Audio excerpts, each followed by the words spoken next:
Good afternoon, Justin.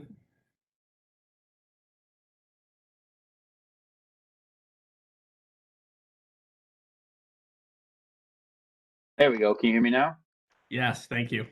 Perfect. Hello there.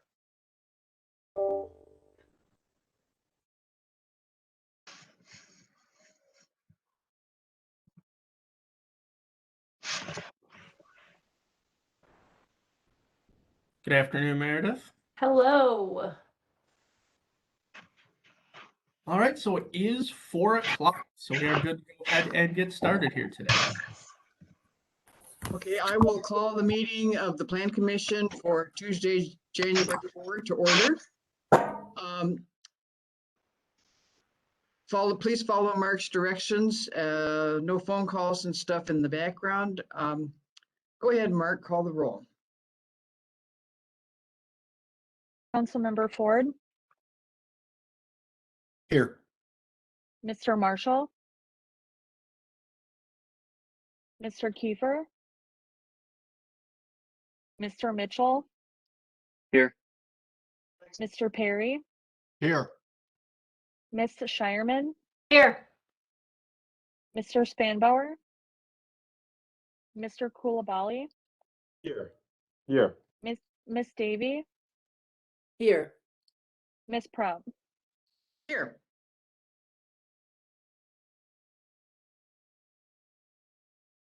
And next item is approval of the December 7 minutes. Plan Commission, what's your pleasure? To accept as written. I second. Shireman. Any discussion? And call the roll, please. Councilmember Ford, Aye. Mr. Mitchell, Aye. Mr. Perry, Aye. Miss Shireman, Aye. Mr. Kulabali, Aye. Miss Davy, Aye. Miss Prout. Aye. Motion carried 7-0. Okay, Mark, you want to make some comments now? Yeah, so just very quickly, I did want to let everyone know that John Hintz did resign from Plan Commission effective yesterday. And he was the chairman, obviously, of the board. With his duties at county board meeting, he has a little bit of conflict in time, so he did have to unfortunately step down for Plan Commission. With that, Vice Chair Ms. Prop will be hosting the meeting today. Next meeting on January 18th, we will have to elect a new chair. So that'll be the first agenda item next month, is we'll take care of that and then continue on with regularly scheduled business. Okay, item number 1, approval of the Historic Jackson Neighborhood Plan. The chair will accept staff report as part of the record. Go ahead, staff. One moment, Alexa's having some technical difficulties. I'm going to try to get her on here quick.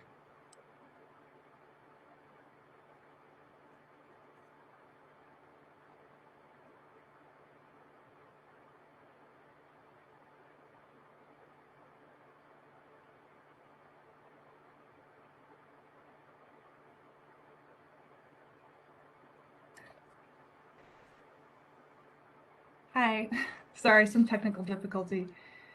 Okay, so we have the Historic Jackson Neighborhood Plan, and so the plan focuses on the neighborhood area along Jackson, and you can see on the slide the map highlighting the plan area in pink.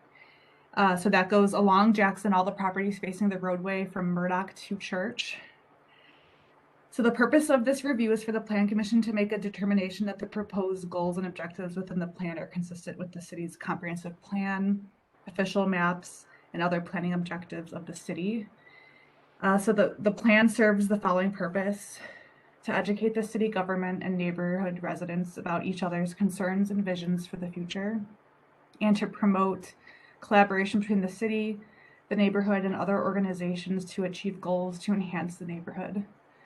The plan offers a brief history section followed by a snapshot of current conditions, including both assets and concerns identified throughout the planning process. The plan then outlines 4 priority areas, including image, market, physical conditions, and neighborhood management. Each section assesses current conditions, and then it sets up goals, objectives, and action items, which will guide the neighborhood in the future.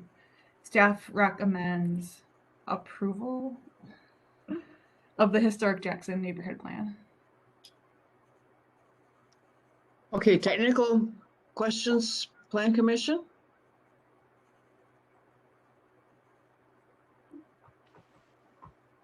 I'm not seeing any. Are you seeing any, Mark? I do not. Okay, then we'll open it up for public comment. Are there any public people here wanting to speak on this historic plan?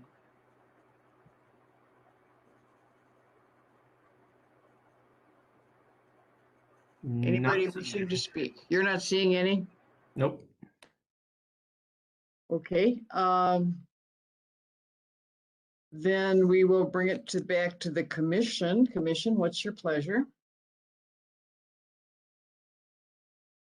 How about our normal motion? Mitchell, make a motion to adopt the findings and recommendations as stated in the staff report. Harry second.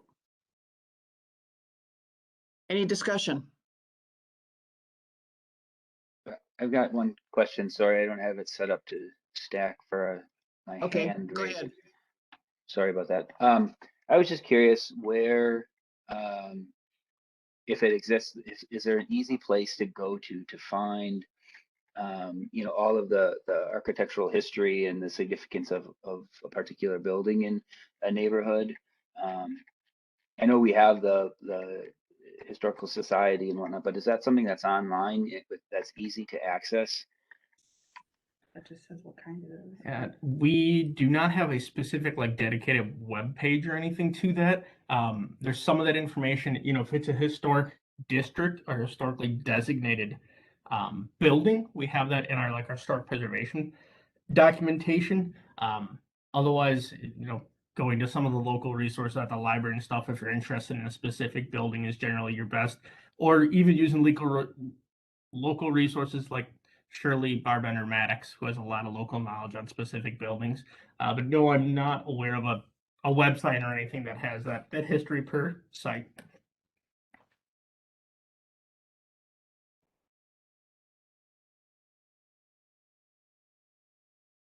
Any other comments? I guess I have one. I find this exciting that they have done this historic Jackson neighborhood plan and that we are paying attention to Jackson Street by reducing lanes so that it's not such a throughway, and by here focusing on Jackson Street. I think it's great. I appreciate it. Yeah, planning staff here, our neighborhoods folks, continue to work on these plans. They will likely be bringing Congress Field to you hopefully later this year as the next neighborhood to get an updated plan. Okay, good. If there are no other comments by Plan Commission, call the roll.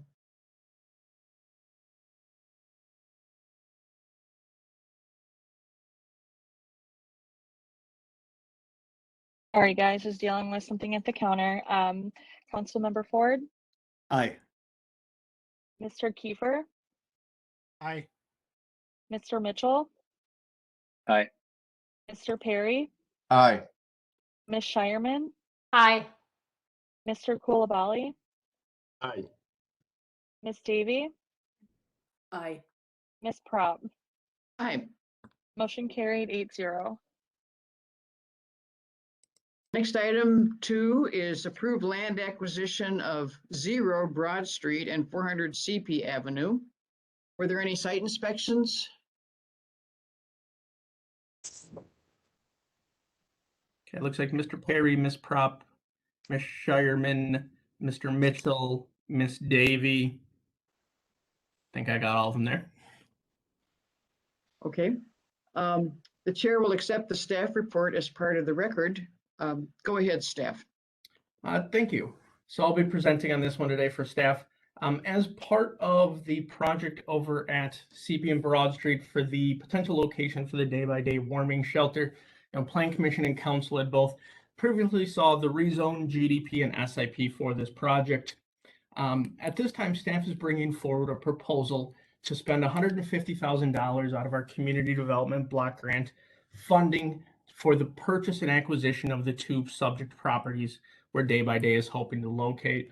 In our 2021 action plan, it was identified as one of the seven goals for the 21 action plan. It identified, and I have it up on the screen here today, a public facility, which funds were to be used for the acquisition of a site for a public facility, and the goal of addressing those needs was housing needs, homeless needs, and other needs, special needs of the community.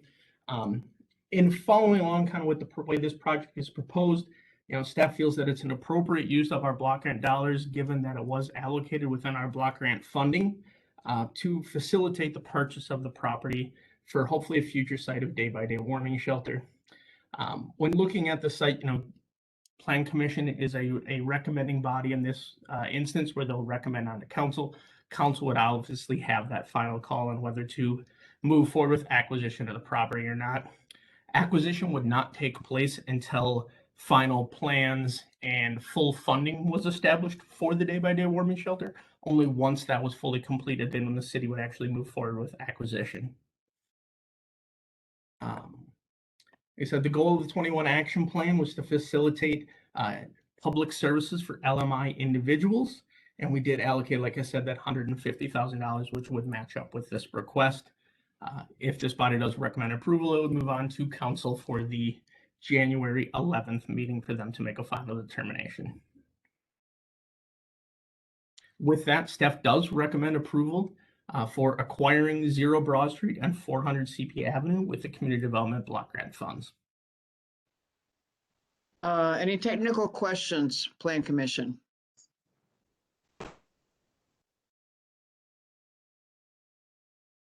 I'm not seeing any. Are you, Mark? I do not see any technical questions. Okay, then we'll open public comment. And the city is the applicant, so we don't need to hear more right now, do we? Nope. Open public comment. Anyone that wishes to speak on this item, please raise your hand. Yep, looks like Mr. Wyman. Oh, thank you. Okay. Can everyone hear me? I'm in a car, so there might be some background noise, and I apologize for that. First of all, I'm here representing the Oshkosh Community Foundation Board and the donors. I want to say that the board and the donors strongly support the homelessness community and the continuum and the Day by Day warming shelter. In fact, we've supported recently in featuring them in successes in publications to our donors. We've linked the Day by Day with COTS, which is a transitional housing facility out at the new building that we purchased from Father Carr. And of course, we've been giving Day by Day financial support for years. What the donors in the Oshkosh Area Community Foundation disapprove of is the site selection. 20 years ago or so, the city and the chamber and the community foundation grouped together and hired LDR, which is a city planning consultant firm that was very good back then. And we hired them to plan for the future development of our downtown and our central city. Their findings after many months of surveys and talking to people throughout the community was to promote the riverfront. And since then, the city has done a great job promoting the riverfront by adding to the Riverwalk and the hotel, the convention center, the Leach, and private donors have done the Howard, the Downtown Y. I know those aren't right on the river, but they're both in the Central District and now the Northwestern building. So I think building a chronic homeless shelter at CP and Broad will only negatively affect the development over the central city and the downtown.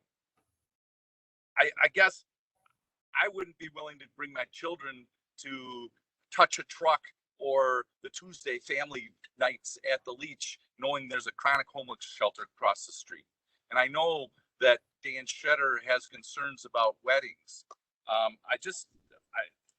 I think it's an awful location for a homeless shelter. Also, the location is not close to many of the services that today's homeless shelter is. the Salvation Army, the St. Anne's Clinic, the Most Blessed Sacrament Church, and the location is right next to a residential neighborhood that is actually improving. There's more owner-occupied homes in that location than there has been in years. So I am opposed to, as a representative of the Community Foundation, the donor, are opposed to this site. Now, you may have known, or you may have heard that some of us spoke up at the RDA meeting last month and spoke basically the same comments that I'm making today. However, there's been some advancement on other site selections. The Community Foundation is working with C.R. Meyer and the Most Blessed Sacrament on 2 locations in that area that I will have more information about on the 11th, January 11th council meeting. So in closing, I would just strongly recommend that the Planning Commission does not support purchasing this site. Thank you. Thank you, Bill. Is there anyone else wishing to speak? Yes, we're not on video, but this is Jim Erdman and Kelsey Lally on behalf of TJ and Valita Rogers. Can you guys hear me all right? Yes. So we agree with Bill 100%. We're in strong opposition of your location. Again, in great support of homelessness, understanding its situations, and creating and supporting continuum programs, as we are the the funder of the Tiny Homes Community Project that is in process as well in the city of Oshkosh. We've also recently acquired the Oshkosh Northwestern building. We've polled the community, and we have a majority interest in creating a boutique motel at that property. In communication with our investors, owners, last evening, it was very simply stated that the community will not get a boutique motel 800 feet from this project. Bill has certainly been a leader of the community and has done his due diligence. Homelessness is an issue, there's no doubt, and we're certainly doing what we can to help resolve the situation. But this location, with the amount of community money and effort that's gone into this area, our stand is we're extremely disappointed that this is even being considered as a site this close to this entertainment district. That's driving around that area and proposing what we propose in this Oshkosh Northwestern property, and what the Howard has done, and to repeat and be redundant what Bill said, the convention center, Leach Amphitheater, I can't understand for a minute how this is a good location. That's all we have for now. I'd like to ask a question, if I may. Did you say the boutique hotel might be the use for the Northwestern building? That's current plan of record, yes. Okay, thank you. That's clarification for me.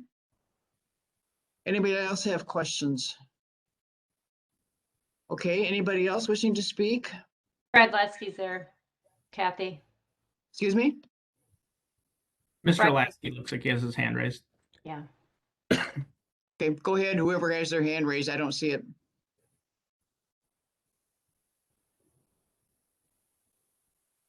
I think you're still muted, Brad.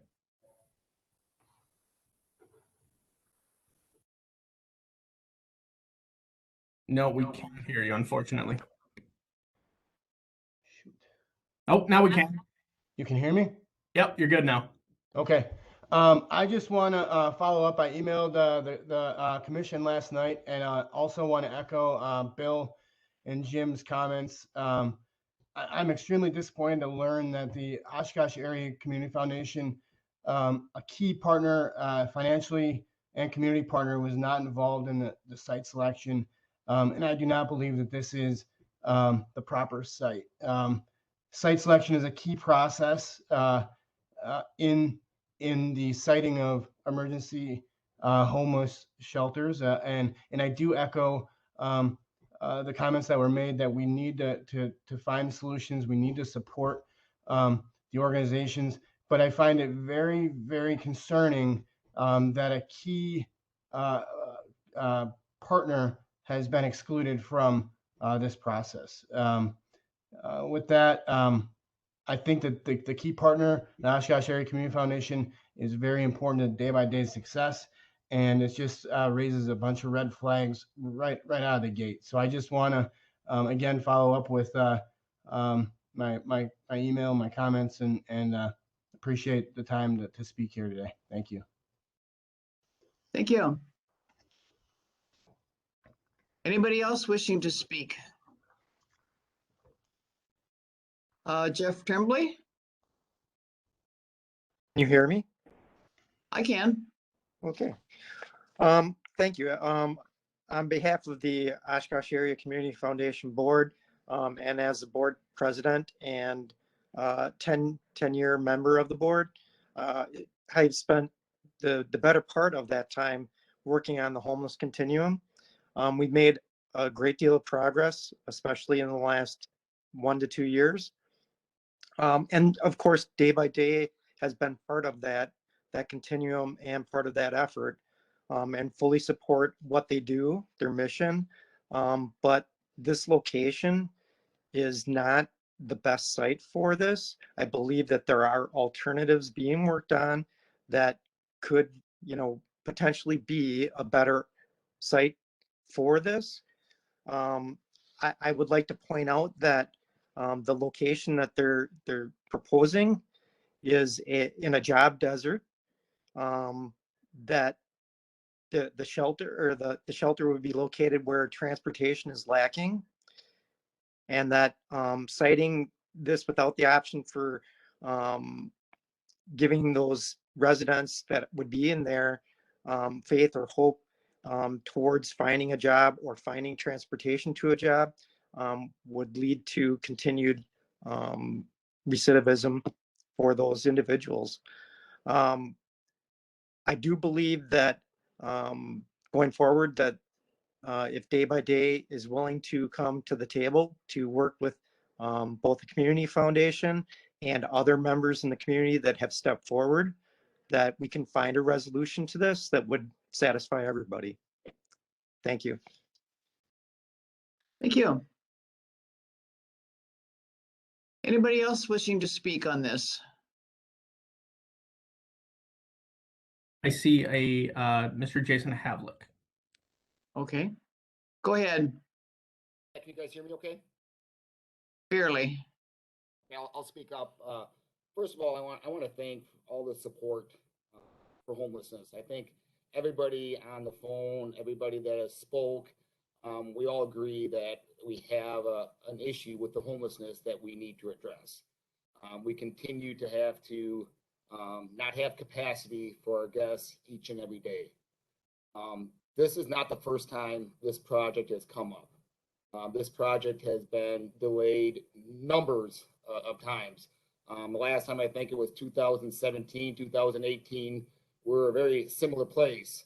And here we are 4 or 5 years later, and we're still in the same place. I lead the facilities team with Day by Day. I've spoke many times on the efforts that our team has put forward in trying to do the right site selection, whether a greenfield site, whether we do a remodel of existing building.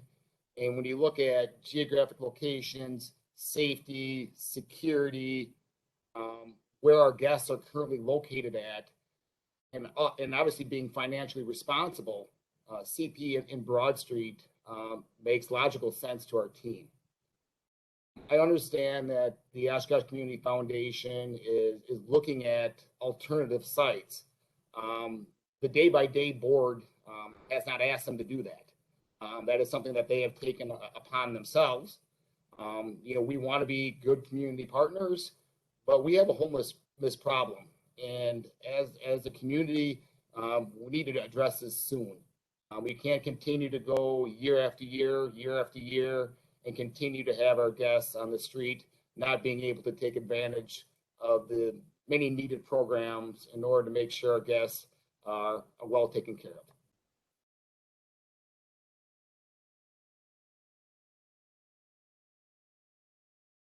Okay. Thank you.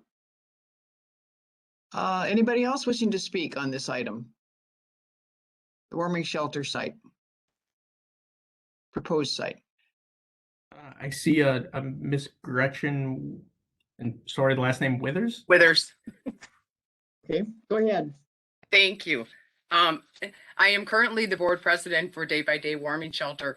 And just to give everybody a little bit of history, I've been on the board for 4 years. So when I joined the board, this has always been something that we've been looking at is acquiring a new facility. And so back in 2017-18, as Jason stated, we conducted a feasibility study, and numerous community members were interviewed in our community. And I believe it was 6 or 7 people from the Community Foundation were also included to give their input as far as what we were going to do as far as building a new facility. We took everything very seriously. And at that time also, we were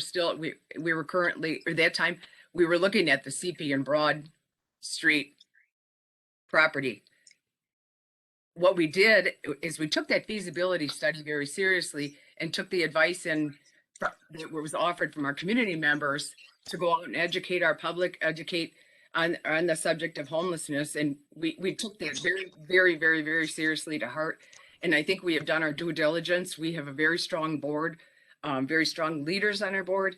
And I think the time is right. We're way overdue to have a permanent homeless shelter. And with the need out there, to just double is probably not going to be enough, but it's a place to start. Personally, I think it's a good location. It's centralized. It's right next to, when you look at step 1 and step 2, it's right next to Court Tower. Perfect step into going from homelessness to having an apartment and helping our guests get on their way. So thank you. Thank you very much. Anybody else wishing to speak on this item? Molly would like to speak. Okay, Molly, go ahead. Hi, I'm Molly Woods. I'm the executive director of the Day by Day Warming Shelter. And I do just want to remind pretty much everybody that's on this call that I'm the 3rd executive director that has tried to get this project off the ground. It has been stalled already 3 times in the last 11 years. We are now in a situation where every night is critical. So we are unable to support the people who are homeless in our community. We turn away every night, which means we turn people to the streets, giving them nothing but food and a sleeping bag because we have no other alternatives. We have no sufficient washing machines and stuff. So when you're seeking basic needs, so when we talk about a chronic situation or even a non-chronic situation in which people are coming to us in probably the worst situation, worst predicament of their life. And we provide them basic needs, food, shelter, and clothing. We have a non-functional kitchen. We have not adequate restrooms. We have 1 toilet for every man who uses this facility. We don't have the laundry capacity to even do people's laundry and provide them clothing. We're in a critical time. So I have met with pretty much everyone on this call in opposition. We've not walked away from anything, but the fact that another stall or another pivot in this project is we're really looking at another 2 years if we have to go through all of the things. So we started on this project when I started, which was July 1st of 2020. Again, for the 3rd time. And so we have worked really, really hard in the last 16 months to get the site of CP and Broad even to where it is right now. So we've done the civil work, we've done all the work. So in order to do that again in an alternative site, we are looking at probably another 2 years. So, it's that many more people, like we talked about at the convention center, and sleeping under the bridges and sleeping at the Leach and sleeping in the bathrooms at the convention center for the next 2 years. So that's really where we're at. The timing is very critical.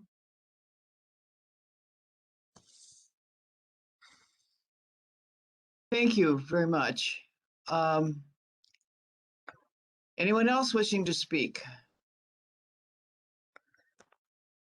Could I follow up with a question quick? This is Justin, sure, Justin. Great. Thank you.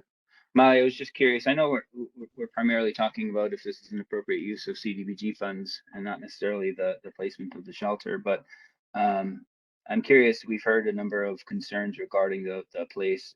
Why do you believe that is a good space for the day-by-day shelter? I can answer this question, but Jason Havlick did all of the research on 5 different sites since he came on our board in October of 2020. So I'll let him answer it first, and then if he doesn't answer it, I can answer it as well. Justin, I'll start. I looked at this, and I kind of alluded to it earlier. I can barely hear you. I looked at this project a number of different ways. The first and foremost is making sure that we were able to put a shelter that's geographically located where our guests are and where the amenities that they need. There are a number of locations in the city, but when you look at the vacant land available, we felt that the CP and Broad Street met that criteria. Secondly, we wanted to ensure that we had the safety and well-being of our staff and our guests and our community. So as we design this building, safety and security has put into every aspect of the overall process. And lastly is being financially responsible and making sure that the dollars that we're going to have to fundraise, making sure that those dollars are well utilized and that we're spending the money to better enhance our guests and giving them the best experience to become well, versus spending it on additional operating costs or heating costs or tear down, whatever it may be.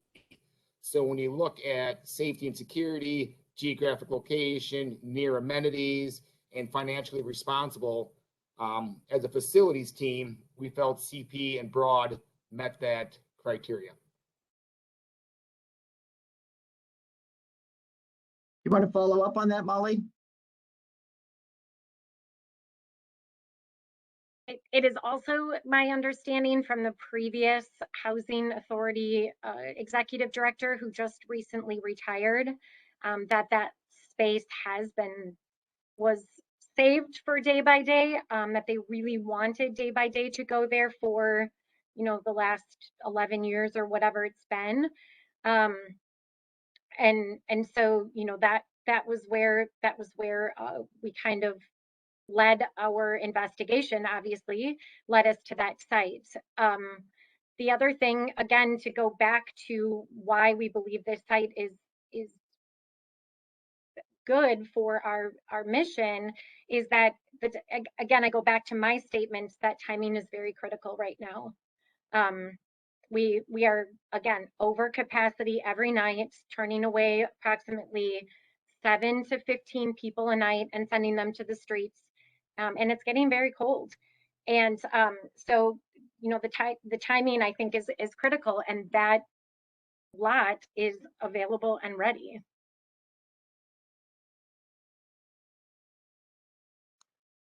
Okay. Meredith, did you want to ask a question? I did. It's sort of, I think it's to Molly and it might be to Bill as well. What is confusing to me is the timing that these 2 new sites that are being considered, have those been discussed? Like, I don't think there's any question that there's need, but it feels like, listening to all of this, it feels like there's a disconnect. Like, one team wants to move forward because they've got a viable spot, but then there could be 2 other spots that might even be better. And I don't know if the 2 are talking.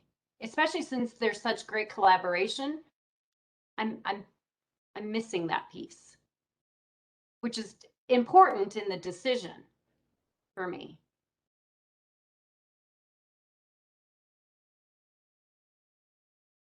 So Sorry, if I'm still in a car, so I'm kind of dark. Molly, do you want to comment first? You're more than welcome. yeah, so we have received alternative plans from the Community Foundation. The two that were referred to today, we have not yet seen those proposals. So, and we have met numerous times. We have met. The last time that our two organizations got together, Day by Day stated that in order to what we needed was a blank slate. So what had been proposed to us prior was a redo of the building that we're in, which was not recommended by a lot of architects, construction people in the area, that the building that we are currently sitting in, remodeling that building is not a good option. So we did walk away from that one. The two that are being looked at right now have not yet been proposed to Day by Day. However, we have said that what we need is a blank slate. So a site that looks or resembles CP and Broad. I can expand further on the two sites if you'd like. We've been working with the Most Blessed Sacrament and the local church, who also has the St. Mary's project on Merritt and Bowen, I think it is, has worked with the diocese in Green Bay and changed some of their location. Where I'm going with this is the St. Mary's School is now been sold and is now going to be apartments. So the local Catholic organization, Most Blessed Sacrament, is willing to tear down the school and the gym and make that site ready to build. C.R. Meyer and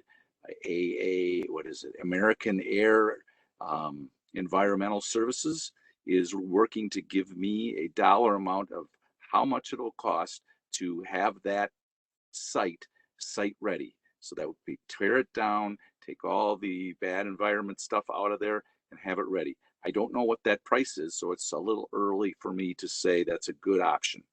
The other option is right along Jackson Street, also next to the Most Blessed Sacrament.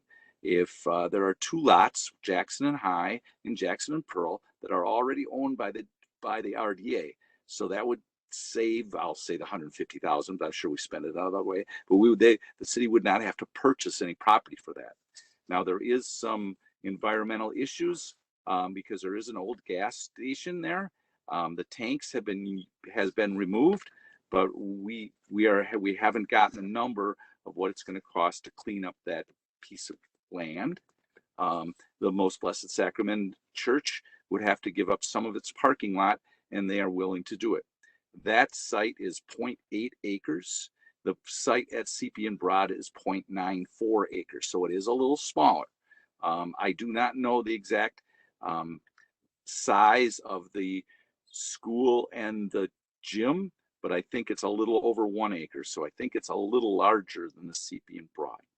So I don't have any prices, so I really didn't want to discuss this tonight, but I want you to know that we are working diligently, and by November 11th, Sierra Meyer has promised me that they'll have some prices. I'm sorry, by January 11th, they'll have estimates on how much it will cost.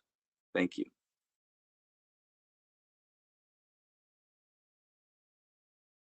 Okay. Anybody else wishing to speak? Margie? Yes, if I might, I actually have two questions. One is for Mark. Who currently owns the Broad and CP corner now? They're owned by the Housing Authority. Okay. And a question for Bill is, What would you like to see on that corner if it's not a homeless shelter? I believe that if we go back to the LDR study, which I talked about earlier, the whole area from Main Street to the railroad tracks along the river was planned for, I'll say, entertainment district. And we accomplished a great convention center, and we have the Leach Amphitheater. But in between those two buildings, or those two structures, there's area for more, I'll say, entertainment. Now, I don't have a plan for what that is. I don't even want to throw out any ideas because that wouldn't be fair, because if they don't happen. So if that would happen, then some of the parking, which is on that site now, could be moved across the street to where the CP and Broad is. So that is a rough idea of what could happen with that CP and Broad location. Thank you.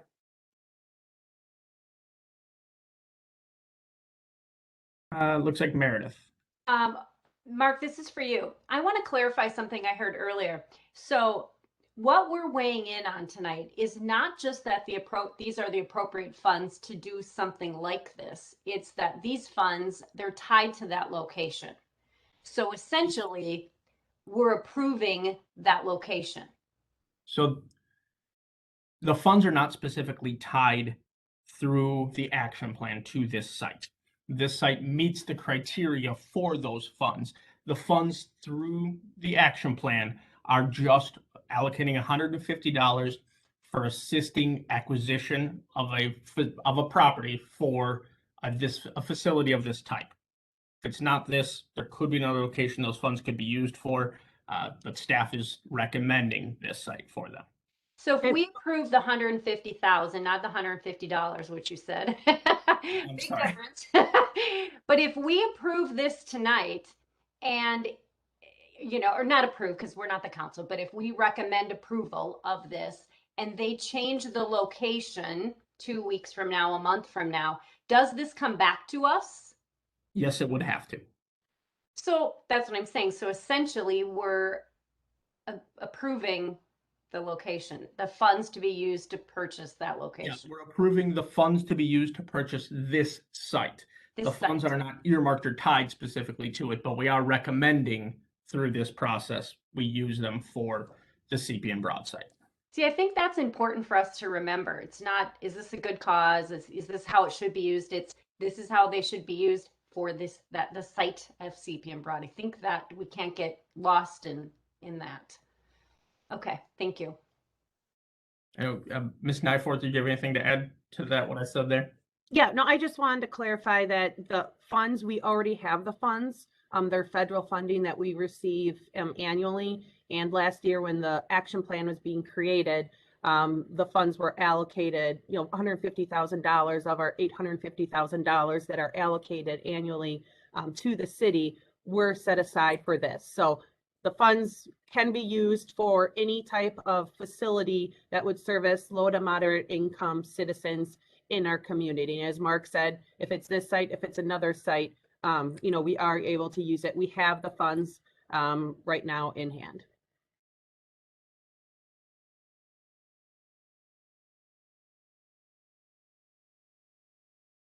Anybody else on this topic wishing to speak? Jim Erdman again, one more time. I just wanted to throw out there again. I'm a building contractor by trade. Kathy, point of order. We do only limit one opportunity to speak unless the board does decide to hear a second time. Yes. Would the board like to hear from him again? I'm okay with object. I'm okay too. I don't hear. Mamadou, would you object, or Tom? No, I'm okay. For the most part, to see people nodding, go ahead and let them speak. Okay, go ahead and speak then, and remind me who you are. Thank you very much. Jim Erdman on behalf of TJ and Valita Rogers. As a building contractor, I've currently got 3 projects going in the Oshkosh area. One is a boutique motel, as we talked. One is a event center, a wedding and business event center. and one is a homeless community with a continuum theory in place. Within that project, we have involved each city of Oshkosh entity, including fire and safety, and have considered all of the things that this project is considering. So all of you who are voting on this, just consider location. I understand the hangups in projects probably more than anyone, as I'm the person who resolves those in projects.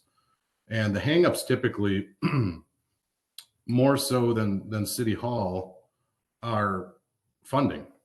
Funding shuts down more projects than anything else. So when you consider locations, I understand it's always a critical time, and we can never get these resolutions fast enough for subjects like homelessness. It's a huge issue, but when you vote, don't vote on behalf of an emergency situation because we need to get someone in. Make sure the project is correct. It's so important for the future. It's to get the project in the right location is much more important, and looking for community funding to get through that interim time is hugely important. I understand that the organization is struggling right now, and we need to get these people taken care of. We all agree on that, but putting them in the wrong location is certainly not the answer. That's all. Thank you.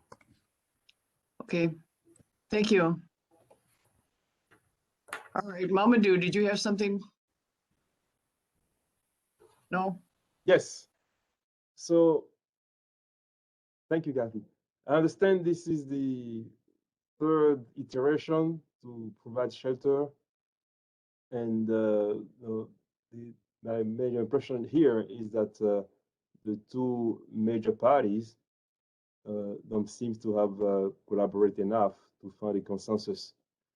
So I was just concerned of how much will is there for them to reassess and find a compromise. Because I think, I'm thinking sustainability and community at the higher level, those major players needs to get along for the betterment of the community in the long run. So I was just wondering about the two parties, how much willing are they to reassess the position, to come back together to negotiate. Yeah, thank you for that comment. I think we should discuss that when we bring it back to the Plan Commission. Anybody else from the public wanting to speak now? Seeing anybody, Mark? Mark, is there anyone else wanting to speak? No, I do not see anyone else looking to speak. Okay, then I'm going to close public comment and bring it back to the commission. Commission, we need a vote. We need a motion, which would be our usual motion, I think. Mitchell, make a motion to adopt the recommendations and findings as stated in the staff report. I second. Okay. Well, Mamadou set the stage for discussion. Who has discussion now? Looks Tom? like Mr. Perry. Thank you, Madam Chair, for having me discuss this. I greatly appreciate the opinions of all the speakers who have spoken here tonight. For those of you who are not aware, I work at the City Library, the Oshkosh Public Library, in a small non-for-profit that provides services for many of the individuals we talk about here. My office looks out down the street at a potential public boutique hotel. And I can assure you that the people that we are talking about will go by this hotel, whether it's this homeless shelter is where it's proposed or where it's anywhere else, because where they go during the day is the public library. I would be more than happy to provide anybody with a personal tour during the day at the public library to show you where the individuals go, because it's warm, because there's an electric socket to charge up phones, where there's resources to try and find jobs. And I'm not the only agency in that area that provide these services. We have NAMI, we have several others that do this as well. So no matter where the homeless shelter is located, the group will come downtown into these areas during the day. It seems that we're only being concerned about the night or our image as to the public, but they will come because that's where they're at. I feel every morning when I walk into the library and I see two of Molly's sleeping bags, one in each side of the vestibule going into the library for people who can't have a place to sleep at night.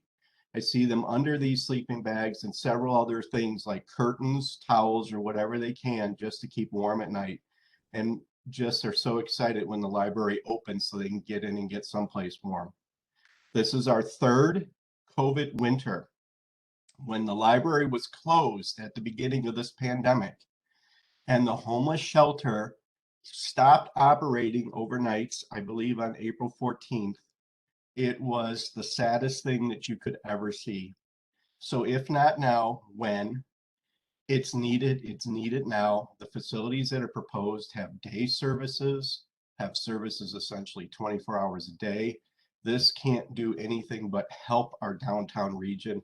I will be emphatically supporting this resolution tonight.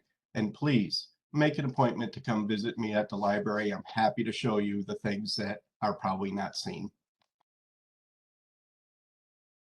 Thank you. Mike Ford.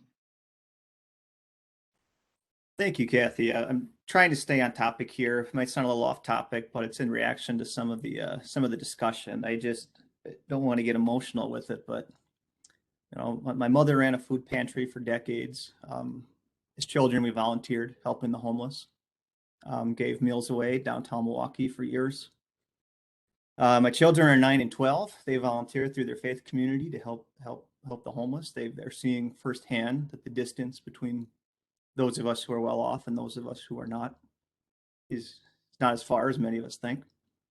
And there's a lot of, I think, valid reasons to not like this location, but my goodness, I really, really hope it just came out poorly in that we don't make fear of the homeless population in this community, of residents who are part of Oshkosh, the reason we oppose any specific location. Because that, to me, is saying we're not going to put this thing anywhere. That's exactly the opposite of the message that we've been preaching, that we as a community care about those experiencing homelessness in our community. So my goodness, don't make that the argument. There are many good arguments for a different location. Now I'm going to try to get more rational here. I got worked up. I really hope that, right, this is still very much a dispute between two independent organizations, the Day by Day and the Community Foundation, who doesn't like this location. And I really hope that you two can get together and work it out. We as a city cannot be the arbiter in this dispute. All that said, this is the first time we're being asked as a city to commit any type of public funds to this initiative. Yeah, it's federal funds that pass through us, but we're in control of those funds. So I do think that there should be a reasonable expectation moving forward that Day by Day shares more operational details with individuals, not just the city, but individuals from the public that want them, and that works together with the Community Foundation to try to resolve this dispute. And for the foundation, I mean, one of the things I keep hearing is, well, we've had this plan that was from 20 years ago, and members of the community are asking me, well, how come nothing's there? What's the holdup? And I don't have a good answer to that question. And I think that's something that needs to be addressed in the eyes of the public. But to reiterate what I'd said at a previous meeting, I really hope that we're able to work this out, because this is a clear need in our community. And it's something where we can't afford for the legacy of this to be divisive, because all of those other efforts that we talked about that are all great, like tiny homes, et cetera, all that stuff is going to have a shaky foundation if we start this very noble project from a place of division. So thanks for listening to me. Thank you, Mike. Plan commissioners, anybody else with discussion? Looks like Mr. Mitchell. Oh, go ahead. Who do you see, Mark? Yep, Mr. Mitchell. Oh, it's Mr. Mitchell. I see that now. Go ahead, Justin. Great, thank you. Likewise, I appreciate everyone's time and interest in this matter. I just wanted to follow up a number of statements. Um, you know, I'll start with what Mike just mentioned about why hasn't anything else really happened there, and it relates, back to when that downtown study was done. There was a medical clinic on that site that was operational, and so the downtown action plan kind of just leaves that site alone. Doesn't really include it in any sort of waterfront park activity or anything like that. The housing authority acquired that in 2003, and after a number of years tore that down. Up until at least this year, there was no approach for a development of any sort of entertainment, anything, bar, anything like that. A former director of the housing authority did indicate that they attempted to work with local real estate development individuals to see if there could be some sort of mixed income development where on the upper levels would be kind of a high-end luxury apartment that would be, up high overlooking the leach and, with river visibility. And the consensus across the board was the proximity to Court Tower would eliminate anybody that had such financial resources from supporting or wanting to live in that sort of venue. So, I mean, the opportunity has been available over like the last 12 years or so when that's been a vacant lot, and just it's never been approached to the extent where the housing authority actually approached day by day and said you should consider this as a potential lot. The thing about shelters is that it's not necessarily the field of dreams where if you build it they will come. It's one of those things where if you build it where they are, they will utilize that service, right? And everybody has to be aware that we have a population of homeless individuals that are present in that area. You know, Bill mentioned that he wouldn't take his children to touch a truck if there was a shelter present, but I mean, the population is present now, and having a shelter that provides supportive services and provides the work to meet individuals' basic needs wouldn't, I guess, change the dynamic outside of that. They would be more supported right in that area. The idea of an entertainment district may be a valid idea. It's just not one that's been developed in any sort of city planning or city anything. And we have quite a few plans, and it's again possibly a great idea. Maybe it's a great idea for that area. Maybe it's a great idea for over by where the herd play. But it's not something that's gone through any sort of extensive planning process. It's not actually a thing. It doesn't really exist as a plan. And so I would encourage if that's of interest to pursue potentially developing that. Mr. Lasky indicated that he was upset that the foundation wasn't involved in the process, but I assure you that from in 2013 when members of the housing continuum said, hey, I think we need a shelter for day by day, and the city directed us to go, or the individuals to go to the foundation. The foundation said, well, we need to actually support that with data. So they funded a year-long comprehensive affordable housing study in partnership with the Wisconsin Partnership for Housing and Development, and was in communication with this project for the better part of 6 years ongoing. That doesn't necessarily mean that they agree with the placement, but to the point that they were not involved at all is not accurate. Regarding the representative from the board who indicated that it's not close to traffic, should note that it's directly along Route 1 of our transit line, with stops on Otter and Broad and stops on Court and Broad. It's also within walking distance, and this is probably one of the key features of the location, is that it's in walking distance to the library, which is a primary destination, the Salvation Army, which is a primary destination, the County Department of Human Services, the Housing Authority, the population is there because a lot of the amenities that they utilize are present, and so that site is, in terms of location for transportation, as good as any in the city.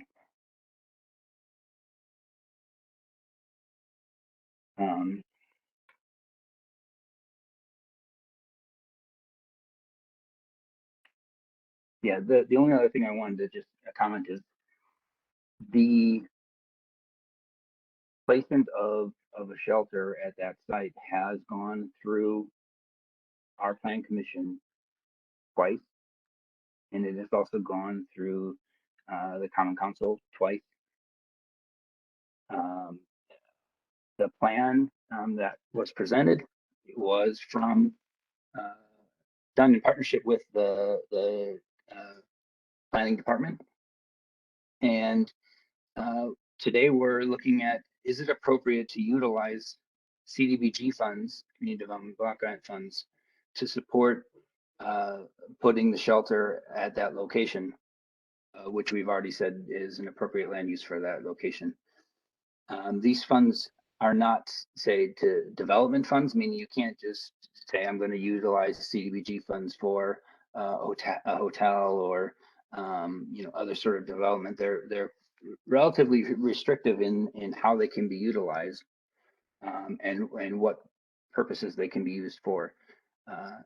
They also cannot be used for a building, meaning you could say, well, why, if we don't know for sure, why don't we have them select the site, start their project, and then we'll fund.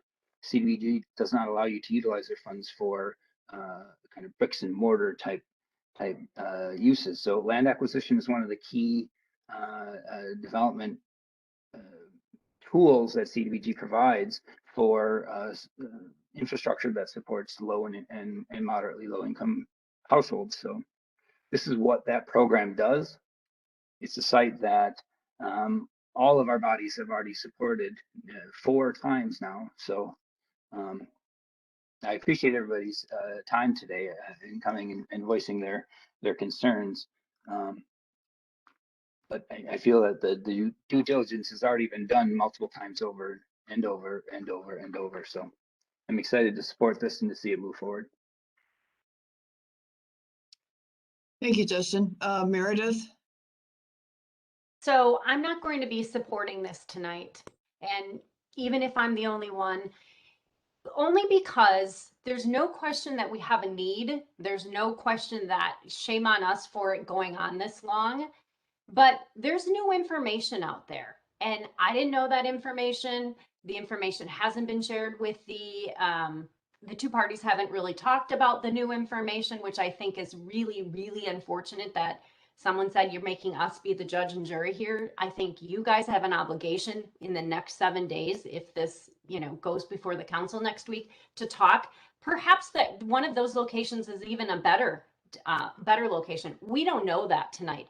But I think that information for me is just too unknown, with the upside being pretty high.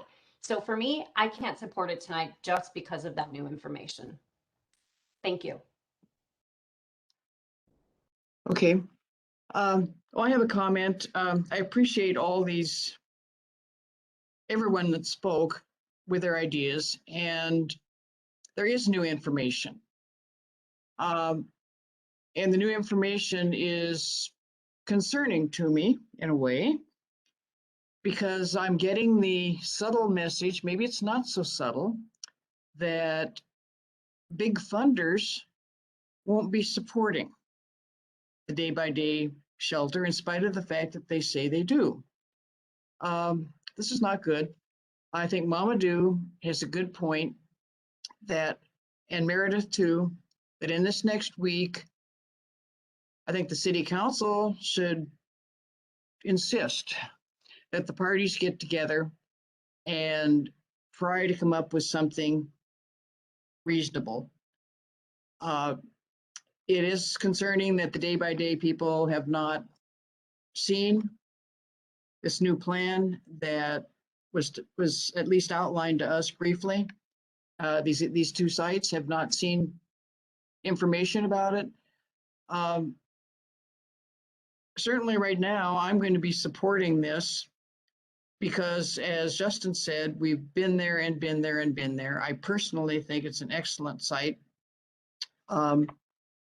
Boutique Hotel, I think, cannot visually see this. Were there to be a warming shelter built on that site, they can't see it from the Boutique Hotel. It's a couple blocks down. So that should not be a deterrent. I'm delighted that there is progress on the Northwestern building. That part I'm delighted about, but we do need to get together. But tonight, I'm not going to be part of that process. Margie. Thank you, Kathy. Like you said, I too find it odd that every time this gets really close to somewhere, there's suddenly new information that comes up. If this was happening at a federal level, we'd all be very suspicious of that. I know that people that are homeless can be just, I spent some time working with Habitat for Humanity years ago, and I learned then that people can become homeless just from one medical event that they hadn't anticipated. I spent time on the Rental Housing Advisory Board, and I know that Oshkosh doesn't have enough low-income housing. We really lack on that end. So that makes it more difficult to get people into a home, into a situation where they could be self-supporting. As far as the boutique hotel goes, I think everybody's kind of missing the point here. Why would we want people sleeping in sleeping bags on the grass when we could have them inside where they're warm and safe and unseen? Are we not seeing that?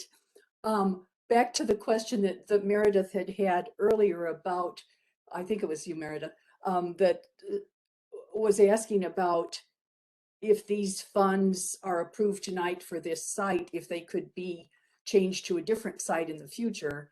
I understood that to be a yes. And that is why I am going to support this, because quite honestly, I think we got to get this show on the road, folks.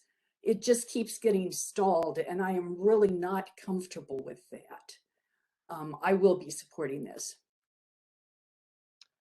Phil Marshall?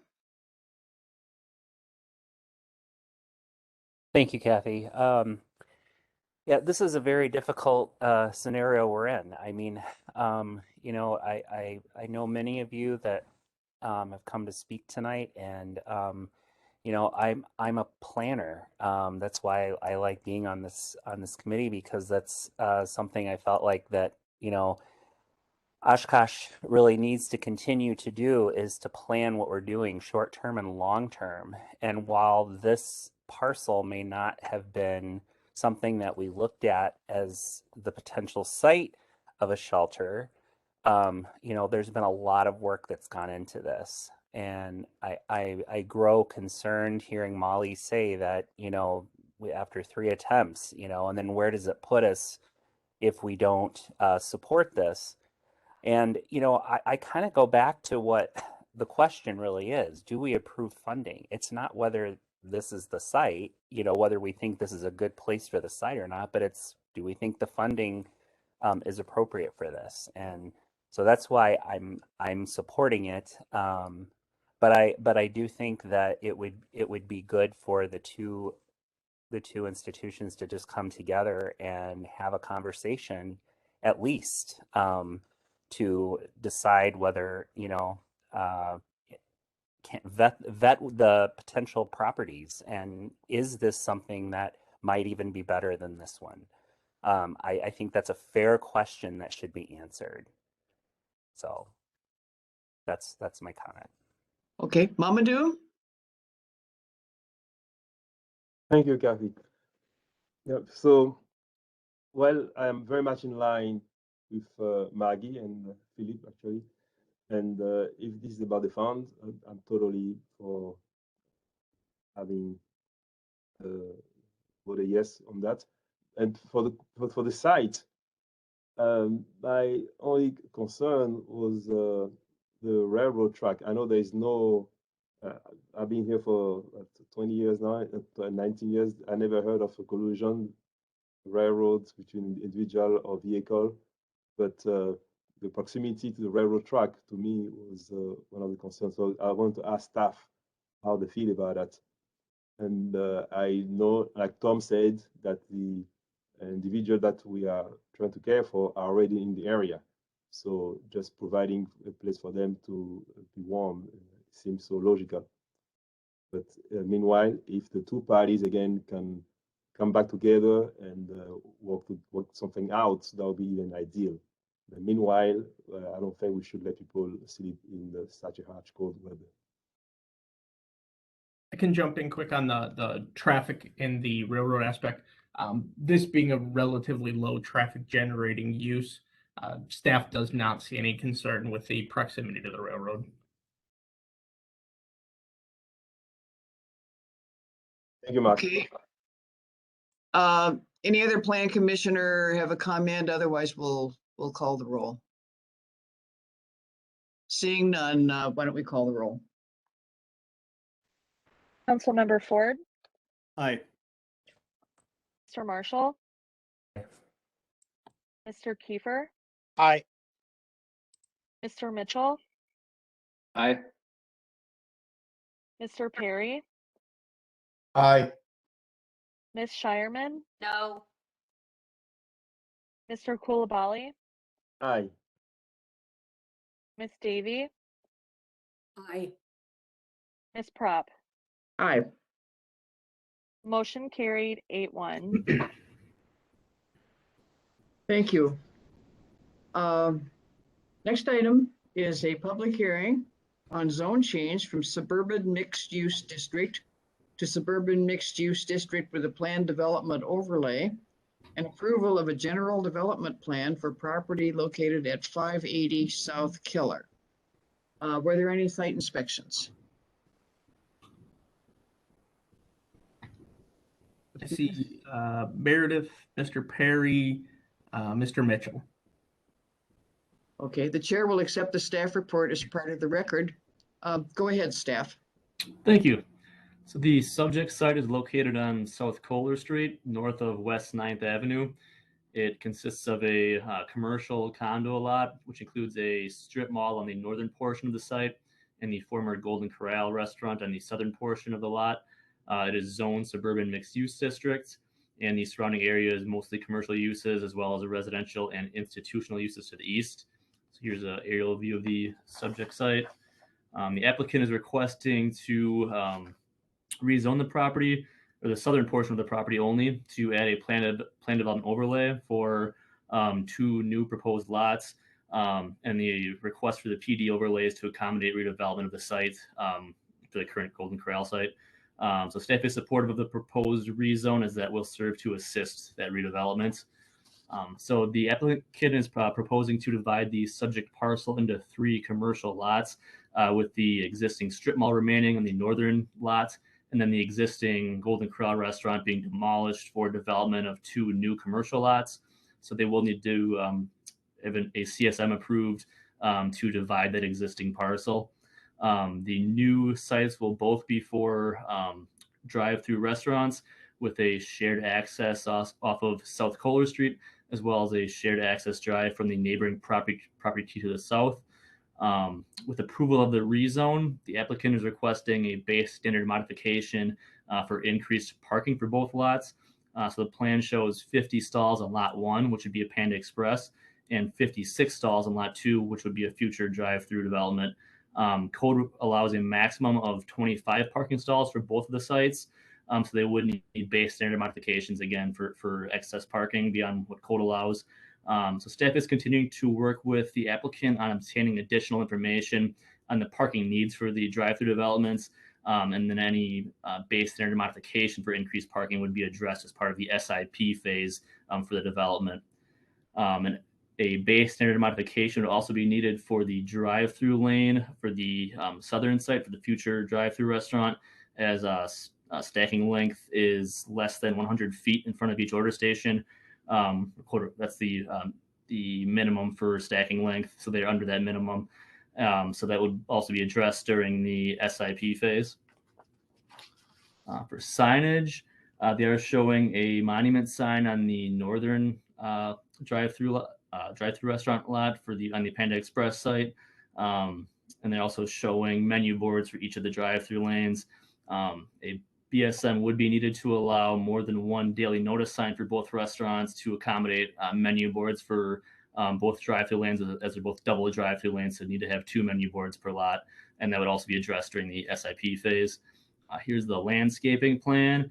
It will need to be amended to meet building foundation landscaping requirements for both buildings, include medium trees along the street frontage, meet paved area and yard landscaping requirements, and also would need to meet a 0.3 opacity buffer yard along the east property line, as the property to the east has or multifamily zoning, and the final landscaping plan would be addressed during the SIP process. A lighting plan was submitted and does appear to be meeting lighting standards, and final lighting plans would also be addressed during the SIP. Here are the building elevations for the Panda Express. All facades fall short of the minimum 50% Class 1 material requirement for the city's commercial design standards. So the applicant will need to increase the Class 1 material allotment for all facades, or also apply for a BSM to allow alternative materials, and that also will be addressed during the SIP phase. So with that, staff is recommending approval of the rezone and general development plan with the findings and conditions in your staff report. Technical questions, Plan Commission? Tom. Thank you, Madam Chair. So I've noticed on the plan that there is access not through the properties themselves, but through both adjoining properties. Is that something that is acceptable? Yeah, so to the north is the existing access into the current larger lot. So they'll have to do an interior access agreement as part of their CSM. But the owner, obviously, of that is working with this client. The property to the south, they would need to contact and work out that southern joint access. Obviously, that section of Kohler Street, staff does support using those cross accesses over adding additional curb cuts onto Keller. I think if we can minimize those curb cuts and use that internal access drive system, it is probably a better overall end product. And as a follow-up question, so the zoning goes from a use that does not include drive-throughs, changing the zoning does allow the drive-throughs? So we're only adding the plan development overlay. We are already a base SMU zoning district here. Okay. Other technical questions? Justin. Thanks. Can you just repeat that or clarify? They want to have twice as many parking stalls as would be permitted by our standard code? Essentially twice? Correct. They're about 50 stalls for both lots, and per lot they'd be allowed 25 parking spaces. To follow up quick, if we were to approve something like that, is there trade-offs that we then, because we're granting this, that we say, hey, you need to do these couple things to benefit what we're looking for as well? Yep, they would be required to offset those BSMs. Like we often see with landscaping would be an example. Thank you. Meredith. I'm sorry if I missed it, but I thought you said that there's 50 parking stalls there today. So the Golden Corral is 50 parking spots, and there's going to be 2 developments, 25 each. So that's not twice the parking spots. No, the proposal is 50 on the Panda Express lot and 56 on the unidentified southern lot. Okay, so it is double. Okay, gotcha. The code would be 25. Okay. For small buildings, we don't calculate the 125%. So if you have a parking calc that is below 25 stalls, we allow you to go up to 25. I think their code, if the straight, 1 to 300 code ratio, Brian, they'd be at like 12. Yeah, somewhere around there. So the code then, because it's a small building, allocates them up to 25. So Yeah, so although again, I don't like micromanaging people who know what they're doing in this kind of area, but does a drive-through restaurant need 50 spots? Like how many does like McDonald's or Chick-fil-A or all those? I mean, are those, I don't know how many, do those all have 50 plus spots? So staff took a look at earlier today what developments have gone in since 2017. In Right. 2017 is when we updated this code. Some have some shared parking. Now I have to find my numbers very quickly. Sorry, bear with me. And Brian, if you have it up, you can go ahead and quote them for me.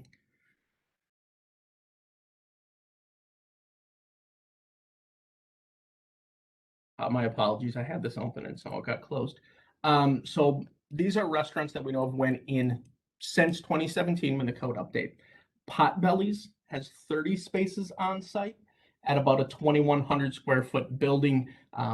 Part of that 30 spaces, a large shared parking lot with the previous big box store behind them. So that had about a 1 space per 70 square feet of building area. Chick-fil-A that went in has 129 spaces, but that's part of a 3 building multi-tenant center. Only 9 of their stalls were actually added specifically for the Chick-fil-A, but we said they're a bit of a mixed situation. Popeyes, which just recently went in, is a 2,600 square foot fast food restaurant that has 11 parking spaces, or about 1 parking space per 239 square feet. Dunkin' Donuts, we are currently working with on that site on the old Packers Pub, South Park Avenue. I think we workshopped that maybe a month or two ago.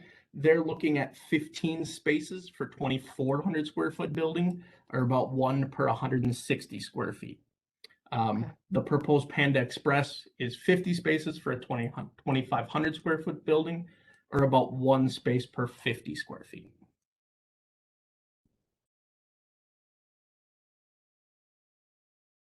Thank you. Okay, Marty, I guess with that information, my question for regarding the parking is why? Why do they need that much? Staff is trying to work with them between now and SIP to get additional documentation and information of why they may need it.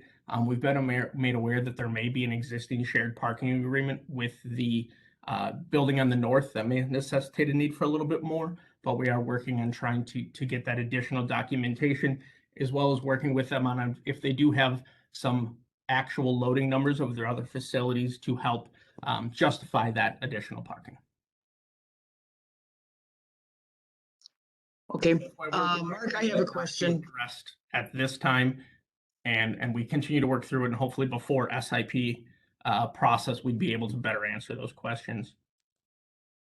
So, Mark, if there are concerns, well, there are, with the amount of parking, and we approve this general development plan, said plan can be markedly reduced in parking if you can negotiate that with the owners, the developers. Correct. So we wanted to bring this forward So today. this general plan does not preclude something fairly different from coming in.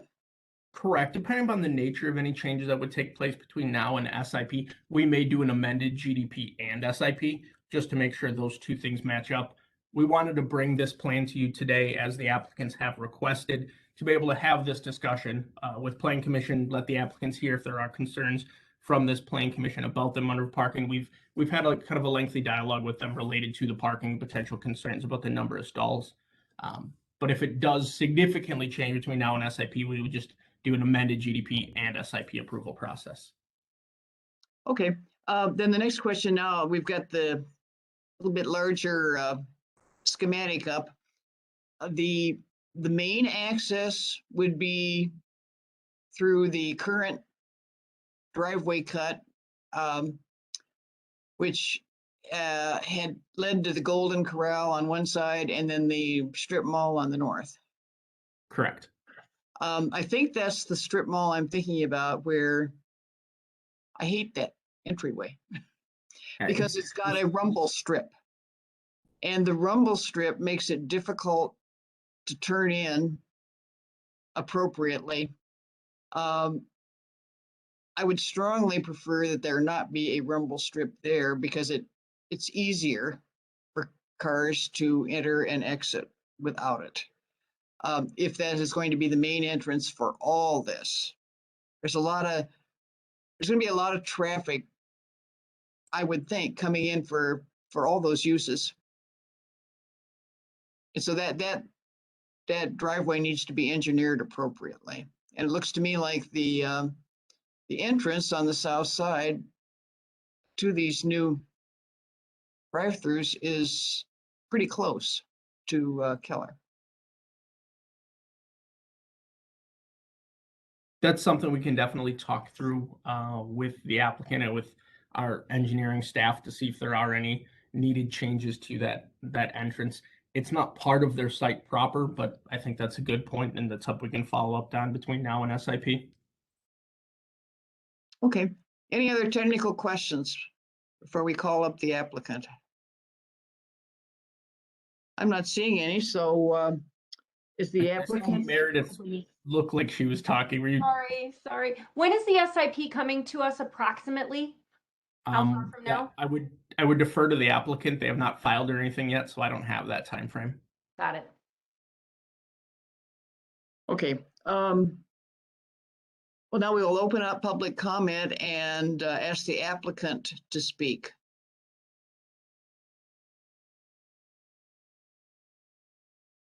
Is the applicant here? I thought he was. Yeah, go ahead. It's Ryan and Xavier on behalf of Clover. This is Xavier speaking. If you're able to hear me all right, I'll go ahead and continue. So with regards to the parking requirement, the total operations for the Panda Express is typically taken from, as we mentioned in the updated narrative, we've seen an increased use in our drive-through operations, pull-through waiting. So oftentimes the drive-through queuing will get backed up, or the kitchen won't be able to keep up with the drive-through order demand. So cars will be asked to pull through and wait. That's taken some of the parking of the 50 stalls being proposed, as well as some third-party pickup services that are becoming increasingly popular. Our clients noticed has eaten into the typical parking count, as well as the proposed 48 seats interior to the building. So that's just to provide a little bit of more rationalization for the parking stalls that we are requesting. We are working with Brian and I believe Kelly on providing some documentation for parking volumes for other locations. And as I believe one of the board members mentioned, we're working to provide that documentation for SIP. Okay. Plan Commission, any questions of the applicant? I'm not seeing any right now. It looks like Mr. Perry. Hi, I'm wondering why the applicant, for better lack of clarity, did not choose to bring this up as a workshop. I have multiple concerns and I'm strongly feeling like I have a cart before a horse type of thing. Workshopping this might have made me feel a little bit better about some of my concerns.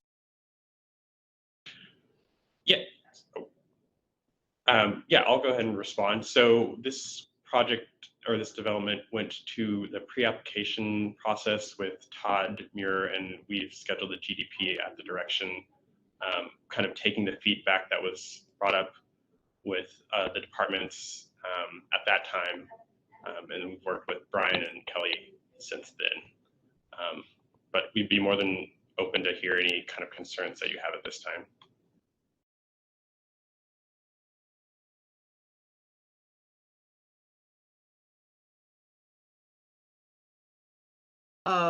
Tom, do you want to share some concerns at all right now? No, not right now, because I don't think that that's the point of order at this particular point. I guess I'll wait until after the motion. Okay, all right. And just for kind of clarification, at all of our pre-submittal meetings, we do offer a workshop to individuals they have the option to workshop or move forward with filing. Okay. Any other questions for the applicant? I don't see any right now. Anyone else from the public wanting to speak on this item? Development plan. Anybody else wanting to speak on the development plan? You see anybody, Mark? I do not see anyone. Okay. Well, then applicant, Ryan, do you have anything else you want to say before the Plan Commission takes it up?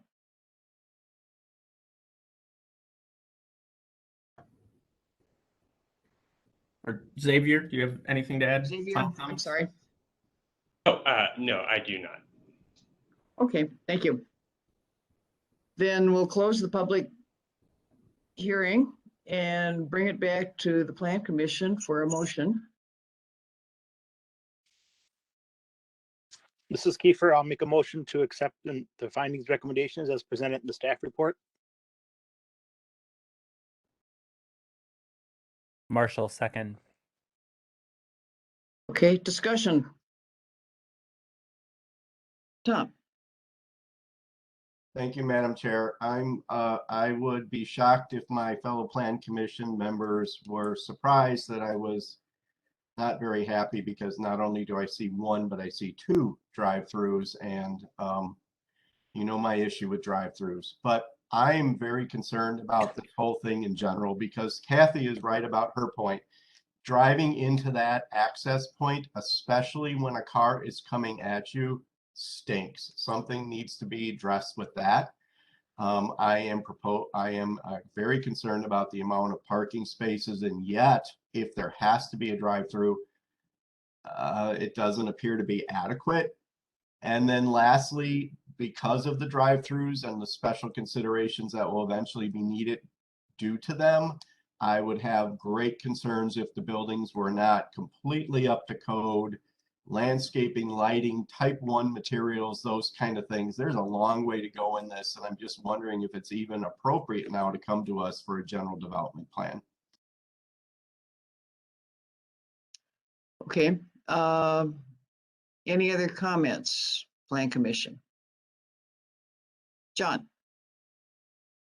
Yeah, I like to echo some of the comments made by Tom. I know that site is very difficult to get into as it is now. You know, I think the rate of speed on the traffic is one thing coming around that roundabout and coming through there. So I too, you know, wish we would have had a chance to look at this a little bit closer and in more detail before it came to this point. And I know we can come back to these things. You know, that's why I was okay making the motion, because I think we can come back to it and review it at the next point.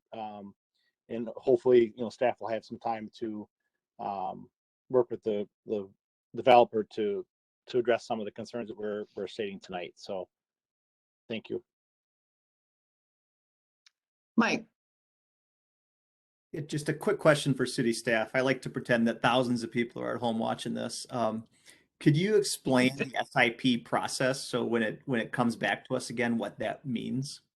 So yeah, so our plan development processes are split into two steps. The first one is GDP, or General Development Plan. It's taking a concept plan and making sure the appropriate base zoning and land uses are approved. Our specific implementation plan is the second step within an SIP, and that's really just kind of, as the title says, it's the specific details of the plan. When an SIP comes forward, we need to have full lighting, landscaping, site design, building elevations as construction ready to review, make sure it is compliant with all codes. And at that time is when we evaluate potential base standard modifications and anything that an applicant is willing to do or proposing to do offset any of those base standard asks. The nice thing about separating that process is if this would move forward tonight, the GDP zone change be approved, there's nothing to stop us from continuing to work with the applicant, bringing this back as a workshop before we come back with SIP. There's nothing in the code that says they have to go directly to SIP. We can continue to work through some of these questions. bring it back as a workshop if need be before moving forward with SIP. Okay, so we could say today, hey, we're cool with this land use. We're cool with this being a fast food joint with drive-through and all that, but still have an opportunity to workshop some of the specific concerns that Mr. Perry or others might have. Very much so. Okay. Any other comments by plan commissioners? Well, I agree with Tom and John that there are a lot of issues here. And I think we do need a workshop. There's too much wrong with this layout right now, and with the fact the materials aren't up to speed and parking issues that haven't been resolved. So I'm going to support this based on Mark's comment that we could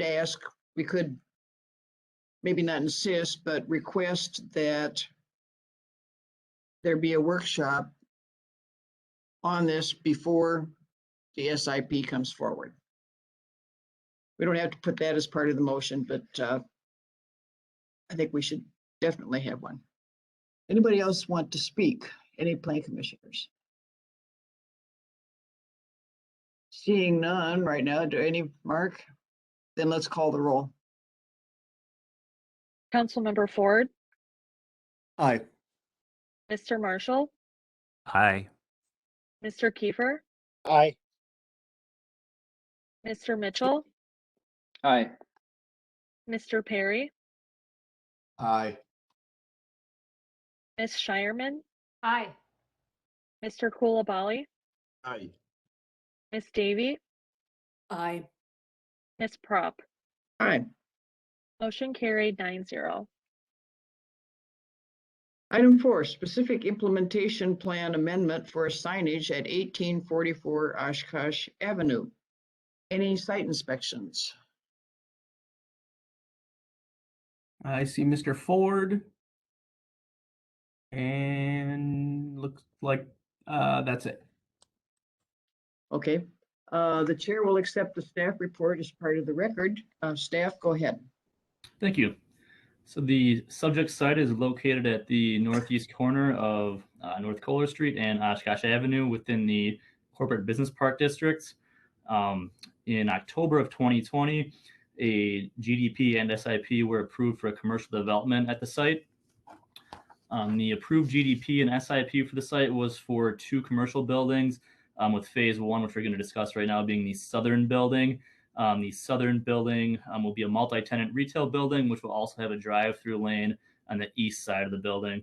So the applicant is requesting an SIP amendment to allow for signage for Starbucks use for the eastern tenant, including the drive-through. So the applicant is proposing signage for the Starbucks space in the property, including a cabinet sign and a pre-menu board that would require base standard modifications. So for the cabinet sign, it requires a BSM, as cabinet signs are not permitted within the Corporate Business Park District. According to so you can see on the south and east elevations, it's a siren logo, kind of a circular cabinet sign. And according to the applicant, that circular siren logo cabinet sign is being proposed as beneficial to be recognized, or the recognized logo, and it will allow traffic to quickly and easily identify the business as they access the site from Oshkosh Avenue. So staff does not support the proposed cabinet sign type, as it appears they do have some other options for wall signage in those facades. For example, they could go with channel letters such as they're using on the north elevation. They could also use a illuminated reverse channel logo as is being used for the CLA site, also within the Corporate Business Park District. So staff would recommend that the applicant utilize other wall signage options rather than the cabinet sign type. Next slide, please. So here's an example of a sign that was approved. That's that backlit channel logo for CLA within the Corporate Business Park District. Next slide, please. And here are examples that staff had found of utilizing just lettering for the primary building facades rather than that siren logo. So again, staff is recommending utilizing alternative options for those wall signs. For the pre-menu board, they are requesting a BSM to allow a second daily notice sign. Code allows one per business. So in addition to the menu board, they're requesting a pre-menu board. So that'd be their second sign requiring the BSM. The applicant has noted that they intend to use that sign to display seasonal or special menu options for customers before they reach the full menu to place their order. And that will improve efficiency for the drive-through. So staff is supportive of a second drive-through sign for that pre-menu board, as that is needed to accommodate the full menu and support efficient use of the drive-through. And also, it should not be significantly visible from the Oshkosh Avenue right-of-way. Staff is recommending a condition that 20 landscaping points be provided around the pre-menu and menu boards to offset that requested base standard modification. So with that, staff recommends approval of the SIP amendments with the findings and conditions in your staff report. Oh, and here's a rendering of that pre-menu board sign. And conditions including denial of the BSM for the cabinet signs and approval of the BSM to allow the second drive-through sign.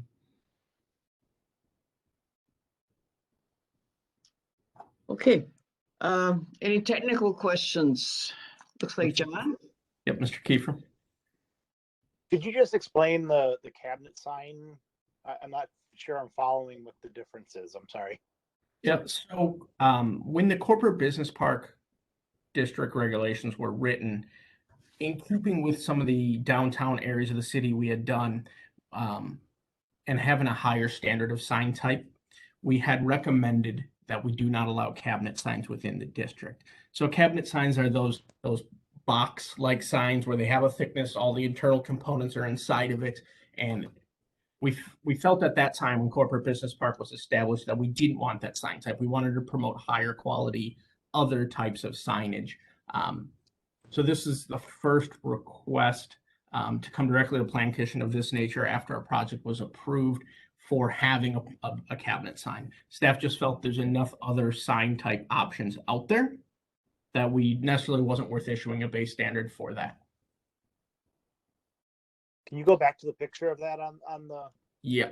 Oh, let me. This item on the website, none of the pages are showing up. I'm sorry. I didn't say anything because I thought it was just me, but it's happening in 2 different sites now. So. Okay. Yeah. So the screen I have up now would be that siren sign. I see what you mean. The first page of the staff report shows, and then the rest of them are having issues. We'll have to get that looked at. Does that help, Mr. Kiefer? Yes, thank you. Okay, Tom. Thank you, Madam Chair. This is Mark. This is not the same developer that we have already had sign issues with. That is already exceeding their sign limits on. It's another developer further east, correct? Correct. And this is coming directly from the end user with the request, not even necessarily the developer of the building. Okay, thank you. Mike. Yeah, first off, thank you to city staff for including the pictures of the alternatives that Starbucks is using elsewhere. That was really useful to see what's possible. I guess my question is more logistics. So if we approve this as written, the next step would be for the developer or the end user to come up with a sign that meets the code, correct? Correct. Yeah, if this went through council next week and was approved as written, they would have to then propose an alternative code compliant sign type instead of the cabinet siren signs. Thank you. Okay. Any more technical questions? Meredith. Mine might not be technical. Well, let me just ask it. If it's not, I'll put in then. Has the applicant seen, is it applicant or is the, the sign people, have you guys have talked and you've offered these other ones and they still want to do the ones are they sticking with their original plan? So we had some discussions with them. The last discussion, I believe, was either last week or the week prior about what our code requires, what we've seen alternative locations. We had not heard back that they wanted to differ from their submitted plan. So we did move forward with the plan development amendment. I know they're here today and can probably provide some comment and some feedback from their side as well.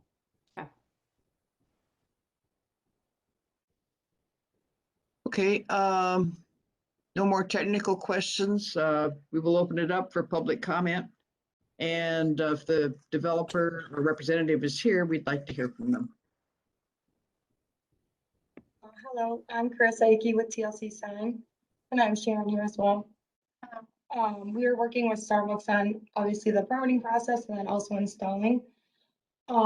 So like you said, I believe it was Meredith, if this doesn't get approved, then Starbucks is willing to look at other options.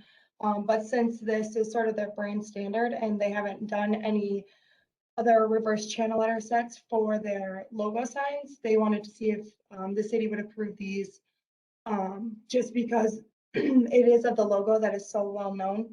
And they think it'll just help draw more people in once they see that versus just the channel letter set. Also, I know that this section of the code doesn't allow cabinet signs, but this cabinet sign is very high quality and it is very thin. It's actually, as you can see in the picture that's on the screen, it's only 3 inches, which is actually the same as the channel letter sets that are flush mounted to the wall that have already been approved.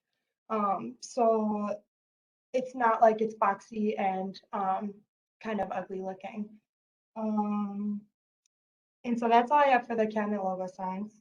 And then for the pre-menu board, as Brian mentioned, it's more so just to help the flow of traffic. As we've probably all seen, Starbucks drive-thru lines can be extremely long.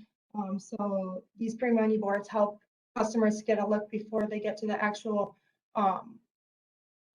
order board, and then they can help, that will help make the decisions quicker. And we want that there so it doesn't cause any issues with traffic. So yeah, that's all I have. Okay. Any questions for the applicant? Right now, I'm not seeing any. Oh, Margie. I'm just curious why it's so big. 71 inches is huge. Why isn't it like 36 inches or something? It was just, Starbucks just has their brand standards and it's just relative to the elevation. So I think it's just what would be allowed if square footage wise for that elevation. Thank you. Yeah. Lots of other locations, installations around the state of Wisconsin for Starbucks, and it's pretty standard. They do this size regularly at most of their sites.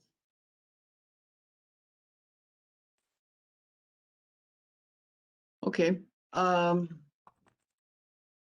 Anybody else? Anyone else from the audience, from the public wishing to speak on this item?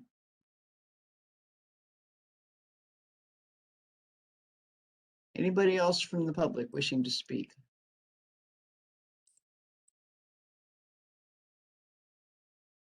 Okay, back to the, I don't see any, back to the applicant. You have anything else you'd like to say before the Plan Commission? No, I don't think so. Thanks for your time. We appreciate it. Okay, thank you. Well, I'll close public comment then and back to the commission for a motion. Mamadou, I move to adopt the funding and recommendation as stated in the staff report.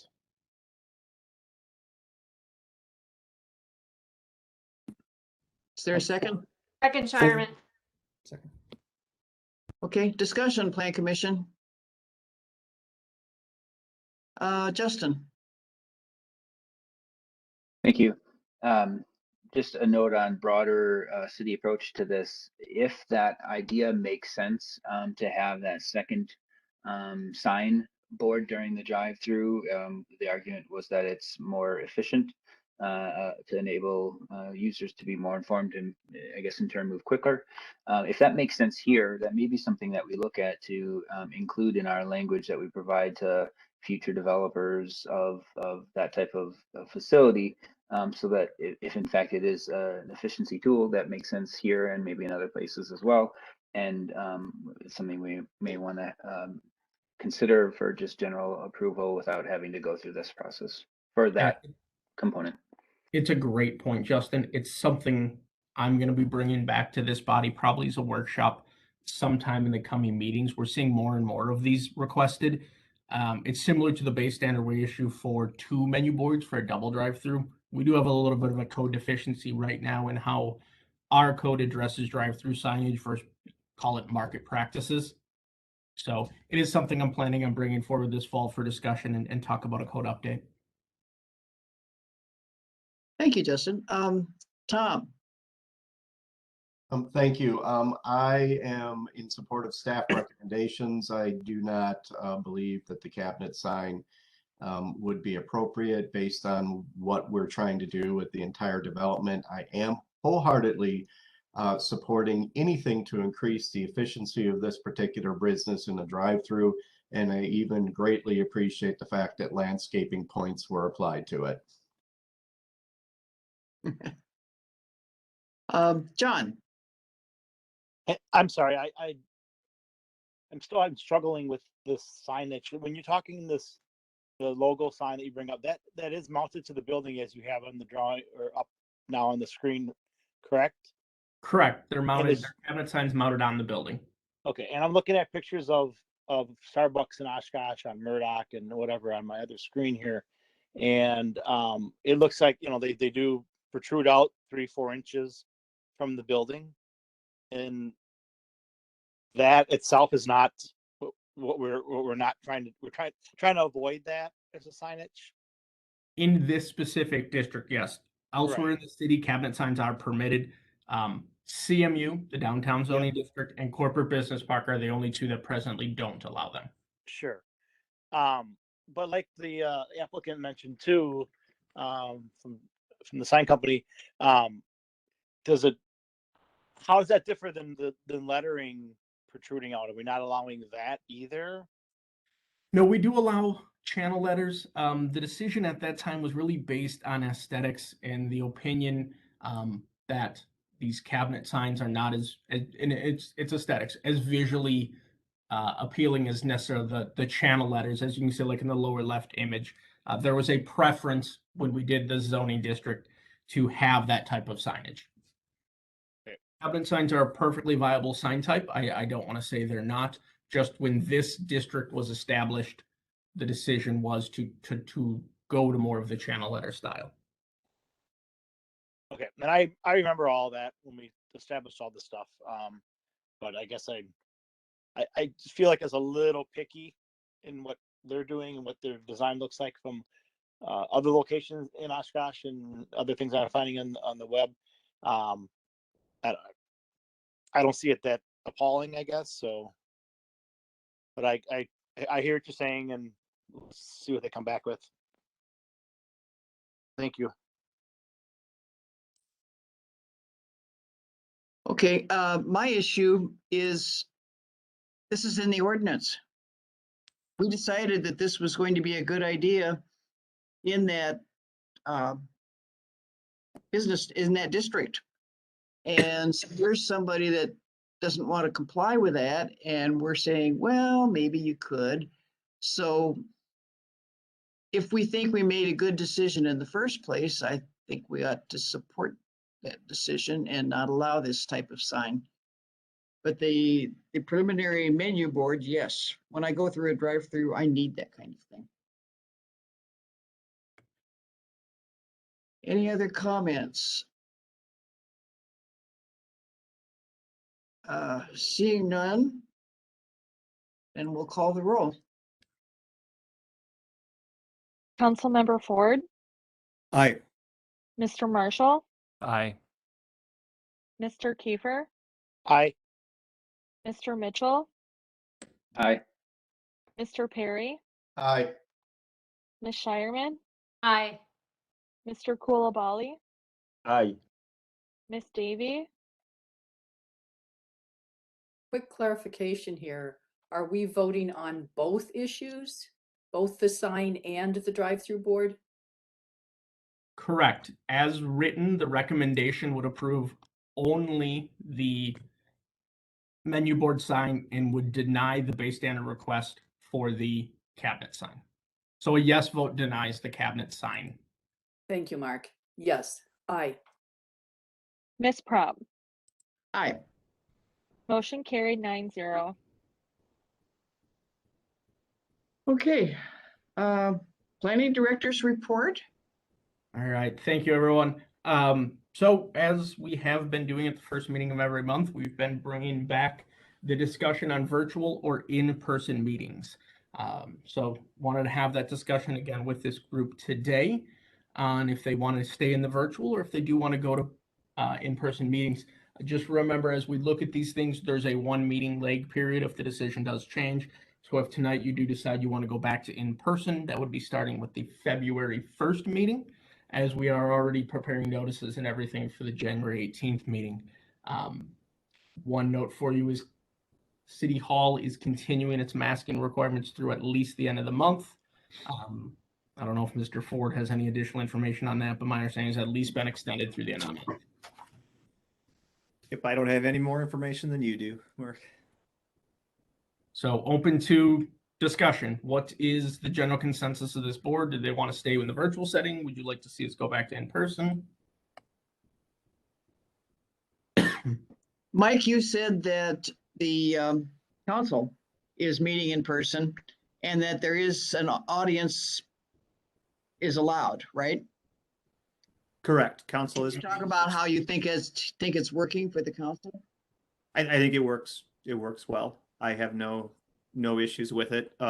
Just this morning too, I had Committee on Aging. We've been meeting in person as well, and that's been working fine. So I'm ambivalent. I'll yield to the crowd, but I do think that it works just fine. Okay, Meredith. Thank you. I maintain that we should be virtual for the next 30 days based on continuous COVID surge. And the other point I'd like to make is I don't think anyone could say tonight that there wasn't engagement by, members of the community based on being in Zoom. I mean, people were in cars and people were in conference rooms and, all over kind of places. I thought it's a continuous demonstration that virtual will work in this environment until COVID cases decrease. Justin. Thank you. I just wanted to comment that you've gotten very skilled at running an online meeting, Kathy, and so I have no problem continuing to take advantage of your skills and stay online. I also wouldn't be opposed if we went in person. So. Any other preferences or comments? I can't make my hand work, but I would prefer to stay virtual. I'll agree with Margie and Meredith for the moment, for the month. Meredith, anything else? I see both Mr. Kiefer and Mr. Coulibaly. Oh, okay. John Kiefer. I just wanted to, yeah, I'm fine with staying virtual, and I'll go with whatever the group wants to do. Mr. Coulibaly, did you have a? Yeah, well, I'm also easy, but given the current situation, I think it'd probably be preferable to stay virtual. But I'm easy, whatever direction the plan goes, I will go. Mr. Perry? Thank you. I believe I could go either way, but however, I do have to acquiesce to several members of the board who would prefer to remain virtual, and therefore I would like to honor their reasonings why. I think that's Mr. Marshall. I think you're there. Any other comments? Same. I can go either way, but very flexible too. I honor that. Staying virtual is fine with me. All right. I think based on that feedback, we will plan on staying virtual. I will put this back on the February 1st meeting. so we can once again discuss on if starting in March we want in virtual or in person. We'll just keep taking it on a month-by-month basis. Okay. That's all I have. Anything else? No, once again, thank you everyone for your time tonight. Then a motion to adjourn is in order. So move, Kiefer. Shireman second. I guess we have to call the roll. Councilmember Ford, Aye. Mr. Marshall, Aye. Mr. Kiefer, Aye. Mr. Mitchell, Aye. Mr. Perry, Aye. Ms. Shireman, Aye. Mr. Kulabali, Aye. Ms. Davy, Aye. Ms. Prop. Aye. Motion carried 9-0. Thank you everyone. Have a good evening. Okay, thank you. Bye.